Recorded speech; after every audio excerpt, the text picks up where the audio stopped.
Good morning student. आज हम पढ़ेंगे लेसन नंबर 14 गांधी जी के 3 बंदर, जिसका पार्ट 2। पार्ट 1 हम पढ़ चुके हैं, जिसमें मैंने लेसन एक्सप्लेन किया था। आज हम इसके मीनिंग्स, ग्रामर पोर्शन और क्वेश्चन आंसर्स करेंगे। गांधी जी के 3 बंदर कविता हमने सबने पढ़ी है। कविता में बताया गया है कि गांधी जी के 3 बंदर हैं जो हमें बहुत अच्छी सीख देते हैं। गांधी जी के पहला बंदर कहता है कि बुरा दिखे तो भी उसकी ओर ध्यान मत दो। दूसरा बंदर बोलता है, यह सीख देता हमें कि कोई भी बुराई कर रहा हो, बुरी बात कर रहा हो तो वहाँ पर हमें सुनना नहीं चाहिए। कभी भी किसी से हमें कड़वा कहने का मतलब है कि कभी हमें किसी का दिल दुखाने वाली बातें नहीं करनी चाहिए। तो गांधी जी की 3 बंदर हमें यही सीख देते हैं कि हमें बुरा ना बोलना चाहिए, न बुरा सुनना चाहिए और न ही बुरा देखना चाहिए। फिर आते हैं मीनिंग। डावाडोल मीन्स डगमग होना या अस्थिर। डावाडोल मीन्स डगमग होना या अस्थिर। सीख मीन्स शिक्षा। सीख मीन्स शिक्षा। मात मीन्स हार। मात मीन्स हार। कड़वे बोल मीन्स मन दुखाने वाली बातें। कड़वे बोल मीन्स मन दुखाने वाली बातें। अनमोल मीन्स जिसकी कीमत न लगाई जा सके। अनमोल मीन्स जिसकी कीमत न लगाई जा सके। फिर हम आते हैं ओरल। क्वेश्चन 1, सही उच्चारण कीजिए। मीन्स इसे हमें बोलना है। फर्स्ट शब्द है बंदर, सेकंड शब्द है अनमोल, थर्ड शब्द है कड़वे, फोर्थ शब्द है डावाडोल। इसको हमें ठीक से प्रोनाउंसिएशन करेक्टली करना है। बंदर, अनमोल, कड़वे, डावाडोल। सेकंड क्वेश्चन है, समझिए, सोचिए और बताइए। ये 3 बंदर किसके हैं? तो आंसर आएगा ये 3 बंदर गांधी जी के हैं।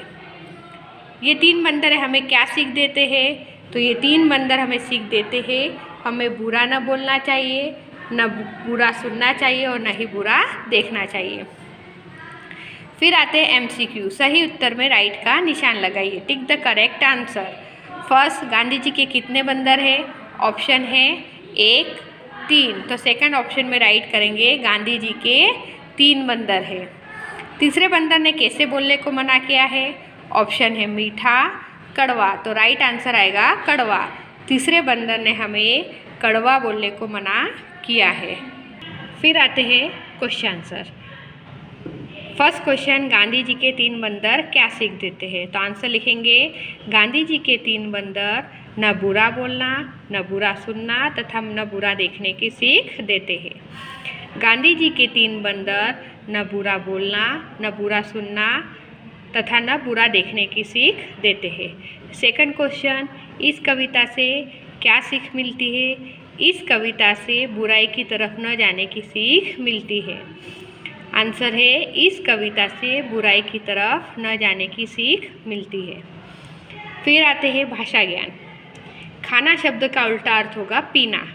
पढ़िए और दिए गए शब्दों के अर्थ पर निशान लगाइए। मीन्स अपोजिट करना है हमको विरोधी शब्द। पहला शब्द है पढ़ना।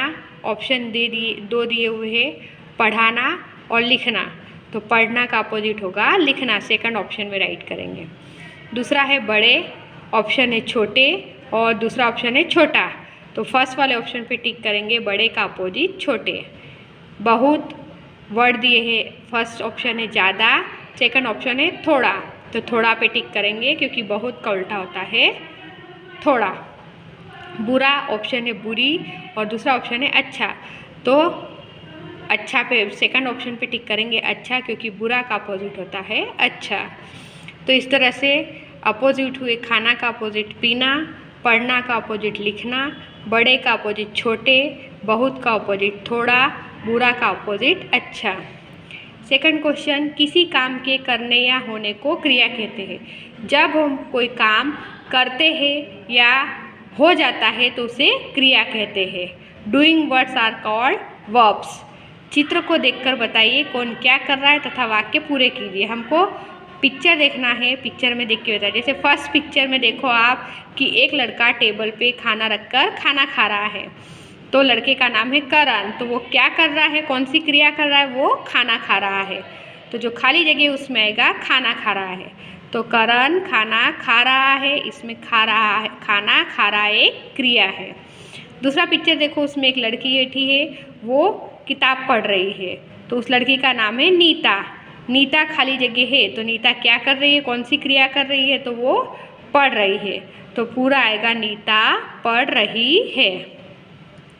फर्स्ट है करण खाना खा रहा है, तो उसमें क्रिया हो गई खाना खा रहा है।